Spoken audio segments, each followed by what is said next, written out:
என்ன பரமா, நீ தானே சொன்ன ஏதாவது பிரச்சனை வந்துச்சுன்னா நான் காப்பாத்துவேன் அது இதுன்னு. இப்படி பண்ணிட்டியே பரமா. நான் ஒண்ணுமே பண்ணல பெருசு. நான் இப்ப கூட சொல்றேன், நான் காப்பாத்துவேன். எவனா வேணாலும் வர சொல்லு. நிறுத்துங்கப்பா. ஏய், இன்னொரு வார்த்தை நீ பேசுன அப்புறம் உனக்கு மரியாதை கெட்டுடும். என்னடா ஓவரா உரிமை எடுத்துக்கிறியா? ஏய், என்ன உரிமை எடுத்துக்கிறாங்க? நீ கண்டபடி பேசுவ, அப்படி இப்படின்னு கேவலப்படுத்துவ. அதெல்லாம் கேட்டுட்டு நான் சிரிச்சுக்கிட்டு இருக்கணுமா? எங்களுக்கும் மனசுன்னு ஒன்று இருக்கு, அதுலேயும் காயம் ஏற்படும். அந்த காயத்தாத்த தான் நான் குடிச்சேன். நீ குடிச்சு எக்கேடோ கெட்டுப்போ.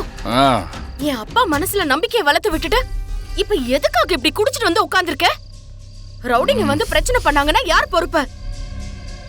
நீ பாதுகாப்பு கொடுக்க மாட்டேன்னு சொல்லியிருந்தா அன்னைக்கே ரிஷி சார் கான்ஸ்டபிள் அனுப்புறேன்னு சொல்லியிருந்தாரு. என்னவோ 24 மணி நேரமும் நிப்ப, 365 நாளும் பாதுகாப்பு கொடுப்பேன்னு சொன்ன. எல்லாம் வெறும் வாய்ஸ் அவடால் தானா?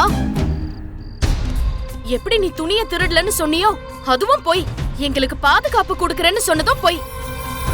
இப்படி எதுக்கு எடுத்தாலும் போய் போயா சொல்லிக்கிட்டு இருக்க? இனி ஒரு வார்த்தை கூட பேசக்கூடாது. யோ பெருசு, என்ன அவனுக்கு? அவனுங்களை அடிக்கணும் அவ்வளோதானே? நான் பார்த்துக்கிறேன்யா. 100 பேர் வந்தாலும் நான் நிற்கிறேன். என் உயிரே போனாலும் உங்களை எதுவுமே பண்ண முடியாது. பெருசு, சீக்கிரமாக போய் 2 குடம் தண்ணி எடுத்துருவா. யோ ஓயா.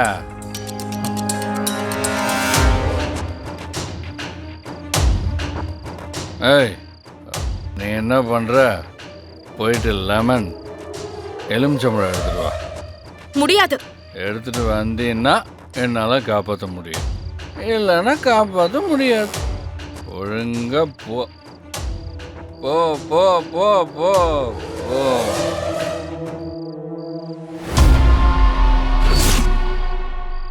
பெருசு,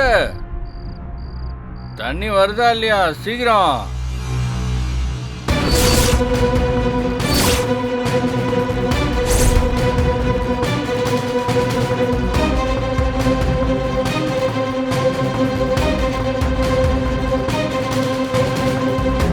யோ, அதை எடுத்து என் தலையில் ஊத்து. என்னையா பார்க்குற? ஊத்தியா?